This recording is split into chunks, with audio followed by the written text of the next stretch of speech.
नमस्कार मित्रांनो, आपण आज पाहू अजा एकादशीचं महत्त्व। अजा एकादशी ही श्री विष्णूला समर्पित आहे। ह्या एकादशीची व्रतकथा अशी: ऋषींच्या सांगण्यावरून राजा हरिश्चंद्राने अजा एकादशीचं व्रत केलं। संपूर्ण दिवस उपवास केला आणि रात्रभर जागरण करून परमेश्वराचं नामस्मरण केलं, श्री विष्णूचं नामस्मरण केलं।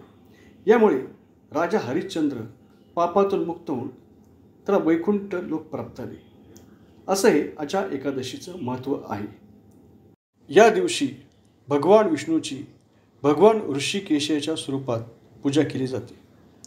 पांडुरंगाला गंध अक्षदा फूल वाहून, तुळशी पत्र वाहून, तुपाचा दिवा लावून धूप दीप दाखवावा, प्रार्थना करावी, विष्णू सहस्रनाम घ्यावे, परमेश्वराचे नामस्मरण करावे व या दिवशी फलाहार घ्यावा, परमेश्वराच्या सानिध्यात राहावे।